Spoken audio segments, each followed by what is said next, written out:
दोस्तों welcome to our channel. तो मैं आज बात करने वाला हूं कल जो वीडियो पब्लिश होने वाली है, जैसे कि उसका टाइमिंग मैंने टाइमर सेट किया हुआ है कि 9 बजे वो वीडियो आएगी। आप लोगों से मैं रिक्वेस्ट कर रहा हूं, अगर उस वीडियो को बहुत अच्छा रेस्पॉन्स मिलता है, मैं बता देता हूं उस वीडियो में क्या क्या चीज़ें कर रखी हैं। वो वीडियो इसी वजह से 10 से 15 मिनट की वीडियो है, वो उस वीडियो में पूरा क्लियर कर दिया गया है कि जो साइंस के रिगार्डिंग आप लोगों को बुक पढ़नी है वो कौन सी बुक पढ़नी है। एसके झा वाले बच्चे पूछ रहे हैं कि एसके झा सर की बुक को इंक्लूड नहीं किया है, तो एक्चुअल में क्या है, मेरे पास वो हार्ड कॉपी में बुक नहीं थी, इसलिए वो कवर पे नहीं आ पाई है। जो थंबनेल बनाया है उसमें सेट नहीं किया गया है, अदरवाइज उस बुक के बारे में बताया गया है। बुक काफ़ी अच्छी है, बस सारी बुक्स का एक एक दो ड्रॉबैक है। जैसे कि खान सर की बुक का ड्रॉबैक है कि उसमें सॉल्यूशन नहीं है, ठीक इसी तरीके से एसके झा सर की बुक का भी एक थोड़ा सा ड्रॉबैक आता है। लेकिन इस चीज़ से आपको डरना नहीं है, मैंने आप लोगों को बता दिया है। उसमें थोड़ा देखो, एसके झा सर की बुक में बायो थोड़ी कम दे रखी है, लेकिन हमें पढ़ना भी सिलेक्टिव ही है, ज़्यादा नहीं पढ़ना है। तो कल की वीडियो को अगर रेस्पॉन्स बहुत अच्छा मिलता है तो आप विश्वास मानिए, मेरा मन है कि मैं हर सब्जेक्ट पे, ये तो चलो ठीक है कि कौन सी बुक पढ़नी है क्या है, ये तो सबसे पहले पता होना चाहिए, लेकिन बुक के अलावा किस सब्जेक्ट में क्या चीज़ें इंपॉर्टेंट हैं, जो अब मैं ये चाह रहा हूँ ना, देखो सिलेबस जो है बहुत जल्दी कवर भी कराना है, क्योंकि एग्जाम की भी डेट आ सकती है। अगर एग्जाम की डेट आ गई तो फिर दिक्कत हो जाएगी, इसलिए मैं ये चाह रहा हूँ कि मैं हर सब्जेक्ट में आप लोगों को इंपॉर्टेंट चीज़ें बता दूँ कि ये चीज़ें इंपॉर्टेंट हैं, और बाकी हम अपने टारगेट के हिसाब से तो कंप्लीट करते ही चलेंगे। साथ साथ आप ये करना कि कुछ चीज़ें आप कवर करते चलना। हो सकता है कि मुझसे टारगेट देते देते वो चीज़ें कंप्लीट ना हो, तो आपको पता होगा कि क्या चीज़ें इंपॉर्टेंट है, तो वो चीज़ें आप अपने आप से कवर कर लोगे। तो इसलिए मैं चाहता हूं कि आप लोगों को हर सब्जेक्ट की वीडियो प्रोवाइड करवा दी जाए। मतलब कि जैसे मैथ्स है, तो मैथ्स में हमारे लिए कौन कौन से सब्जेक्ट, वो कौन कौन से चैप्टर इंपॉर्टेंट है, किस चैप्टर में कितनी डेप्थ में जाना है, ये मैं समझा दूंगा एक वीडियो में या 2 वीडियो में। ठीक इसी तरीके से करंट जीके में क्या क्या पढ़ना है, हमारे लिए क्या क्या चीज़ें इंपॉर्टेंट है, स्टैटिक जीके में क्या क्या पढ़ना है, हमारे लिए क्या क्या इंपॉर्टेंट है, ये वाली वीडियो प्रोवाइड करवा देंगे। ठीक इसी तरीके से रीजनिंग में, जैसे अब कैलेंडर और क्लॉक है, तो उसमें इतनी डेप्थ में जाने की जरूरत नहीं होती है ग्रुप डी के लिए, क्योंकि उसमें 1 से 2 टाइप के क्वेश्चन पूछे जाते हैं और वही वाले क्वेश्चन करवा दिए जाएंगे, बस हो गया। इसी तरीके से मैथ्स की बात है तो साइंस की बात है, सारी चीज़ें मैं आप लोगों को बता दूंगा। और ये ध्यान रखना कि 3 सब्जेक्ट पे सबसे ज़्यादा फोकस रखना है, क्योंकि ग्रुप डी की जीके का कुछ भी आता पता नहीं रहता है कहाँ से क्या चीज़ें हो रही हैं। फिर भी हम जीके में कुछ इंपॉर्टेंट टॉपिक्स जहाँ से आते रहते हैं लगातार, वो वाली चीज़ें कवर करते चलेंगे। लेकिन जो 3 चैप्टर्स हैं, वो जो 3 सब्जेक्ट हैं हमारे पास, कौन कौन से, रीजनिंग, मैथ और साइंस, इनके सॉलिड मार्क्स हैं 80 मार्क्स। इन पे आप लोगों को अभी फोकस रखना है। जब तक एग्जाम की डेट नहीं आती है तब तक थोड़ा थोड़ा स्टैटिक जीके और करंट जीके को कवर करते चलो। जैसी डेट आ जाएगी करंट पे और ज़्यादा ध्यान देना स्टार्ट कर देंगे। अभी कुछ बच्चों के डाउट हैं कि मैथ्स, पहले तो आप लोगों को पता है कि आज है फ्राइडे और कल आप लोगों का है सैटरडे, तो सैटरडे के दिन आप लोगों को कंप्लीट रिवीजन करना है। और जो नए बच्चे हैं, मैं उन लोगों से रिक्वेस्ट कर रहा हूं कि आप टेस्ट देना स्टार्ट करो, लेकिन बिना प्लेलिस्ट देखे कोई भी टेस्ट मत देना। प्लेलिस्ट इस वीडियो के लास्ट में भी आएगी, इस वीडियो के हर वीडियो के, इस वीडियो छोड़ो, ईच एंड एवरी वीडियो के डिस्क्रिप्शन में प्लेलिस्ट का लिंक दिया रहता है। आप डायरेक्ट भी प्लेलिस्ट जाके देखोगे, उसमें 13-14 वीडियो हैं। आरआरबी गाइडेंस प्रोग्राम के नाम से वीडियो वो प्लेलिस्ट बनी हुई है। आप अगर उस वीडियो को देखते हैं उसमें, और उसके बाद किस तरह से टेस्ट को अटेम्प्ट करें, 2 वीडियो वो वाली हैं। आप इन वीडियोस को देखने के बाद ही टेस्ट दें, और फिर आप देखो कि आपके मार्क्स में कितना इंप्रूवमेंट होता है। अब मैं बताता हूं, कोई नया बच्चा है, कुछ लोग क्या है, डर रहे हैं कि हमारे 50 मार्क्स आते हैं इसलिए हम टेस्ट नहीं देते। भाई आप लोगों को ये नहीं दिख रहा है कि किस तरह से बच्चे इंप्रूव करते जा रहे हैं मार्क्स, इतने अच्छे से लगातार बच्चे इंप्रूव कर रहे हैं। मार्क्स 40 वाला 70 तक चला गया है, 50 वाला बंदा 80 तक पहुंच रहा है, 65 तक पहुंच रहे हैं। मतलब मार्क्स का इंप्रूवमेंट तो हो ही रहा है अगर वो इस तरह से फॉलो कर रहा है तो। फिर भी आप लोग डर रहे हो। सबसे पहले तो मैं आप लोगों से रिक्वेस्ट करूंगा कि जब तक आप टेस्ट नहीं दोगे तब तक आपको ये नहीं पता चलेगा कि मैं ईच एंड एवरी वीक कितना ग्रोथ कर रहा हूं। ग्रोथ करने का मतलब नहीं, आप ये मानो कि कितना ग्रो कर रहे हो आपको ये तो लगना चाहिए कि यार 1 हफ्ते जो तुमने मेहनत की उसका फल मिल रहा है कि नहीं मिल रहा है। अगर आपको ये लगेगा कि यार आप टेस्ट ही नहीं दोगे तो आपको तो पता ही नहीं चलेगा कि आप मार्क्स इंप्रूव कर रहे हो नहीं कर रहे हो, रैंक इंप्रूव हो रही है नहीं हो रही है। टेस्ट के नेचर से नहीं जान पाओगे। इस वजह से मैं ये नहीं कह रहा हूं कि टेक्स्ट बुक का ही टेस्ट दो, आपका जो मन करता है वो टेस्ट दो, लेकिन हमारे गाइडेंस प्रोग्राम में और टेक्स्ट बुक की टेस्ट सीरीज चल रही है और उसी के अकॉर्डिंग हम देखते हैं कि किस बच्चे में कितना इंप्रूवमेंट हो रहा है। और एनालिसिस अगर आप करोगे, मैंने आप लोगों को बता रखा है जिस तरह से एनालिसिस करने का मेथड बताया है, अगर आप एनालिसिस करते हो तो ये मान के चलो, जब आप अगर आपने यहाँ 10 टेस्ट का भी एनालिसिस कर लिया ना, 10 टेस्ट का भी, जो हम अब तक 6-7 टेस्ट कर भी चुके हैं, अगर आपने 10 टेस्ट का भी एनालिसिस कर लिया तो आप ये विश्वास मान के चलो कि आप जब पेपर में बैठोगे तो बहुत सारे क्वेश्चन इन 10 टेस्ट से ही मिल जाएंगे, एज इट इज क्वेश्चन मिल जाएंगे। मैथ्स में, रीजनिंग में उसी टाइप के क्वेश्चंस मिलेंगे, एज इट इज क्वेश्चन भी मिल सकते हैं और उस टाइप के क्वेश्चन तो मिलेंगे ही मिलेंगे। इसलिए मैं कहता हूं कि आप टेस्ट दो और उसको एनालाइज करो। अगर आप अपने ऊपर टेस्ट देते रहोगे, एनालिसिस नहीं करोगे तो सिर्फ लोड बढ़ाओगे और कुछ नहीं होने वाला है।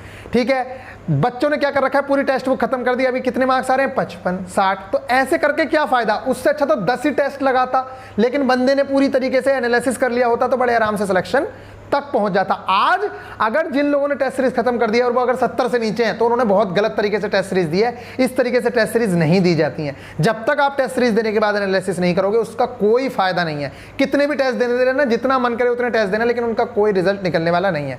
आप लोगों को एनालिसिस करना ही है, क्योंकि टेस्ट का मतलब ही ये है कि जो गलती हमने पिछले टेस्ट में की है वो अगले टेस्ट में गलती नहीं होनी चाहिए, तब हो आप। ठीक है, उसके बाद मैं एक चीज बता रहा हूं कि बच्चे टारगेट पूरा क्यों नहीं कर पा रहे हैं। मैथ्स के टारगेट पूरा करने में बहुत ज्यादा प्रॉब्लम हो रही है। अब प्रॉब्लम तो होगी ही, अगर आप यूथ की बुक उठा लो, रुक्मणी की बुक उठा लो, कोई भी बुक उठा लो, आप अगर कोई भी बुक उठाते हो तो उसके अंदर 100 150 क्वेश्चंस दे रखे हैं, एक चैप्टर के 100-150 क्वेश्चंस दे रखे हैं। अब अगर आप 100-150 क्वेश्चन करने लगोगे तो आपको तो लगेगा कि भैया टारगेट तो बहुत ज्यादा बड़ा हो गया। इसलिए मैं कह रहा हूं कि ऐसे नहीं करना है। अब जैसे मान लो, चलो ये वाला चैप्टर ले लेते हैं हम, ये ले लिया हमने डेसिमल एंड फ्रैक्शन, चलो यही ले लेते चैप्टर। ठीक है, ये चैप्टर हमने उठा लिया, या चलो ये मत उठाओ, आपने जो चैप्टर किया है आप उसी चैप्टर को उठा लो। ठीक है, ये हमने चैप्टर उठा लिया, ये HCF एंड LCM। तो इसमें सबसे पहले देखो कॉन्सेप्ट भी चल रहे हैं, एग्जाम्पल भी चल रहे हैं। तो आपके लिए सबसे ज्यादा जरूरी ये है कि आपको कॉन्सेप्ट्स पता हो हर क्वेश्चन का। अब एक बात बताओ ना यार, एक क्वेश्चन है, उसने बताया कि रामू और श्यामू एक काम को 20 दिन में मिलकर करते हैं, रामू इतने दिन में करता है तो श्यामू कितने दिन में करेगा। चलो भाई ठीक है, अब यही क्वेश्चन नाम बदल के उधर राम और सीता कर दे रहा है, उधर A और B कर दे रहा है, उधर P और Q कह देता है कि P इतने दिन में करता है, Q इतने दिन में करता है, दोनों मिलकर कितने दिन में करेंगे। अगर यही क्वेश्चन तुम बार बार करते रहोगे तो उससे फायदा क्या है। अरे एक टाइप का एक क्वेश्चन कर लिया, लेकिन कॉन्सेप्ट क्लियर है तो फिर करने की जरूरत नहीं है। अब जैसे कोई भी चैप्टर है यार, अब जैसे टाइम एंड वर्क वाला चैप्टर है, तो टाइम एंड वर्क वाला अगर इसमें देखोगे, मैं इसमें टाइम एंड वर्क वाला ही निकाल के देता हूं आप लोगों को चैप्टर, ये टाइम एंड वर्क ये मिल गया 351। ये है RS अग्रवाल का मैथ, देख सकते हैं आप। ज़्यादा मोटा वाला मैथ मत ले लेना, इसका बहुत मोटा भी मैथ आता है, वो हमारे लिए किसी काम का नहीं है। ठीक है, अब मैं दिखा देता हूं आप लोगों को कि इसमें करना क्या है। देखो जैसे ये है हमारा 391 में देख रहा हूँ, हाँ ये है। अब आप ये देखिए, ये है टाइम एंड वर्क। एक बच्चा क्या करेगा, यूथ बुक उठाएगा और 150 क्वेश्चन करेगा, तो भाई उसके सर पे लोड ही बढ़ेगा और वो कुछ नहीं कर सकता, क्योंकि उसमें यार क्या है, उस बंदे के ऊपर सर पे ही इतना लोड हो गया कि भैया मैं कैसे करूं, कितना करूं, क्या करूं, मतलब इतना ज्यादा चीजें हो जाती हैं कि बच्चा डर जाता है। और हमें डरना नहीं है। तो मैं कह रहा हूं जैसे ये टाइम एंड वर्क है, अब आप इसके क्वेश्चन देखो कितने दिए हैं, सारे एग्जाम्पल करना कंपलसरी है। और देखो शॉर्ट ट्रिक से करो ना, इसकी तरीके से मत करो। देखो मैंने शॉर्ट ट्रिक से कर रखा है, देखो क्वेश्चन देखो, इसी तरीके से यहां देखो शॉर्ट ट्रिक से कर रखा होगा, अगला क्वेश्चन भी देख रहे हो ये। अब इसके बाद आप देखो ये क्वेश्चंस हैं, इन क्वेश्चंस को अगर आप कर लेते हो, इसके अलावा ये बस खत्म। कितने क्वेश्चंस हैं इसमें, 10 क्वेश्चंस हैं। इन्होंने 10 क्वेश्चन दिए हैं और 10 क्वेश्चंस के अंदर लगभग सारा बेस क्लियर हो गया है। अगर तुम ये 10 क्वेश्चन भी कर लेते हो, अगर आप लोगों ने ये 10 क्वेश्चन भी अच्छे से कर लिए, समझ के कर लिए, तो इसके आगे जब आप देखोगे तो यहाँ पे एक्सरसाइज में जो क्वेश्चंस दिए होते हैं वो उसी पैटर्न के क्वेश्चन होते हैं। अब मान लो बैंक पीओ का क्वेश्चन दिया है तो वो आपको करने की जरूरत नहीं है। मेरा मानना यह है, टारगेट पूरा करते समय एक तो आप एग्जाम्पल कर लो, और फिर जो टेस्ट सीरीज लगाते हो, जो आप प्रीवियस ईयर लगाते हो, उन क्वेश्चंस को देखो कि क्या वो क्वेश्चंस बन पा रहे हैं। अगर वो क्वेश्चन बन पा रहे हैं तो उन क्वेश्चंस को करो और आप लोग सही लेवल पे चल रहे हो। अगर वो क्वेश्चन नहीं बन पा रहे हैं तो उन क्वेश्चंस को बनाने की कोशिश करो जो आपके एग्जाम में आए हुए हैं। आपको बैंक पीओ सीजीएल के क्वेश्चन लगाने की कोई जरूरत नहीं है। मेरा मानना एक ही है, मैथ्स में एक तो RS अग्रवाल के मैथ्स के क्वेश्चंस कर लो, और टाइम एंड वर्क के लिए अगर आप प्रीफर करना चाहो तो राकेश यादव सर के सारे क्वेश्चन करने की जरूरत नहीं है, उसमें बहुत ज्यादा क्वेश्चंस हैं। कुछ क्वेश्चंस कर सकते हो जो मैं आपको मार्क करके भी दे दूंगा। ठीक है, बस इतना करने के बाद आप अपने एग्जाम के क्वेश्चंस लगाओ जो RRB ग्रुप डी में, या और उसमें भी जब आप क्वेश्चन लगाओ तो ये देखो क्या ये उसी टाइप का क्वेश्चन है? अब मान लो ए बी सी तीनों मिलकर इतने दिन में करते हैं, इतने दिन में करता है, बी इतने दिन में करता है, तो सी कितने दिन में करेगा। अब एक टाइप का एक क्वेश्चन लगा लिया तो उसे बार बार लगाने की जरूरत नहीं है। इन चीजों का आपको ध्यान रखना है। दूसरा एक क्वेश्चन है कि स्पीडी में जो मार्क कर रहे हो क्या वही चीजें इंपॉर्टेंट है। तो मैं आप लोगों को बता दूं कि अभी तक जो 2 चीजें दी थी वो बहुत ज्यादा इंपॉर्टेंट थी। जिन्हें मैं मार्क करता हूं वो सबसे ज्यादा इंपॉर्टेंट है, मतलब उसमें से आने की बहुत ज्यादा संभावना है। लेकिन जिसके लिए मैं बोलता हूं कि यहां से लगभग सारी चीजें इंपॉर्टेंट है। देखो एक बात बताओ, आप कोई भी जीके पढ़ोगे, अगर उसमें है कि भाई पहली बार कोई चीज हुई है तो वो सारी की सारी चीजें इंपॉर्टेंट है।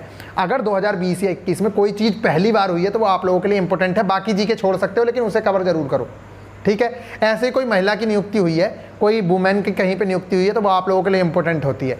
अगर कोई इन्वायरमेंट से रिलेटेड नियुक्ति हुई है तो वो आपके लिए इंपॉर्टेंट होती है, ठीक है। तो ये सारी चीजें हैं जो आप लोगों को करनी है। अब बाकी हमारे पास स्टोरीज तो इतनी है बताने को कि किस तरह से बच्चे 40 से 70 चले गए हैं। मतलब मैं एक स्टोरी बच्चे की बहुत ज़्यादा इंस्पायरिंग स्टोरी है, वो मैं आपके साथ शेयर करूंगा। बहुत सारे बच्चों के मैसेज आते रहते हैं लगातार कि भैया 55 से अब 70 पे आ गया हूँ, 75 पे आ गया हूँ। लेकिन एक लड़का है जो 35 से वहाँ तक गया है, 75-80 तक चला गया है। और मतलब उससे तो मतलब मुझे विश्वास नहीं हो रहा था कि कैसे इतने मार्क्स बढ़ सकते हैं। तो आप सब लोगों से रिक्वेस्ट है कि जिस भी बंदे ने, और टेस्ट सीरीज सब दिया करो। अगर देखो यार पानी में कितने हो तुम्हें ये तो पता चलना चाहिए ना कि आप लोग कितने पानी में हो। तो जब तक आप टेस्ट सीरीज नहीं दोगे आपको पता नहीं चलेगा। फिलहाल मैं आप लोगों से सबसे रिक्वेस्ट कर रहा हूं कि आप लोग कल जो वीडियो आएगी 9 बजे, अगर उस पर बेस्ट रिस्पॉन्स मिलता है, अगर बहुत अच्छा रिस्पॉन्स मिलता है तो आप लोगों को कंटिन्यूअसली उस तरह की वीडियो मिलेंगी और बहुत अच्छे से मैं सारे इंपॉर्टेंट टॉपिक दे दूंगा जिससे कि आप टाइम से पहले सारा सिलेबस कंप्लीट कर पाओगे, ठीक है। फिर अभी जिन लोगों ने भी टेस्ट सीरीज परचेज नहीं की है, आप लोग ये टेक्स्ट बुक का हमारा भी पास है, GSP 10 के नाम से ये हमारा प्रोमो कोड है। अगर आप इसे अप्लाई करते हो, देखो 299 रुपए, मैं ये नहीं कह रहा हूं कि यही परचेज करो, जो आपका मन करता है वो टेस्ट सीरीज परचेज कर सकते हो। लेकिन गाइडेंस प्रोग्राम के अंदर ये टेस्ट सीरीज चल रही है, तो अगर आप लेना चाहते हो तो टेक्स्ट बुक का जो है एक्सप्लेनेशन वगैरह हमें ठीक लगता है। बाकी ऐसा नहीं है कि दूसरी टेस्ट सीरीज बेकार है। अगर आपको अच्छी लगती है तो आप बिल्कुल लो। और मैं तो ये कह रहा हूं जहां कहीं भी मैक्सिमम स्टूडेंट हो, अगर आपको लगता है कि कोई वीकली टेस्ट करा रहा है और उसका जो है बहुत सारे स्टूडेंट बैठने वाले वहां 2-4 लाख, तो उस टेस्ट को भी आप सबको अटेम्प्ट देना है। क्यों? क्योंकि हमें पता चले कि हाँ भाई हम कितने पानी में हैं। GSP 10 लाइट गई हुई है, आप लोगों को पता भी, आपके सामने लाइट चली गई है।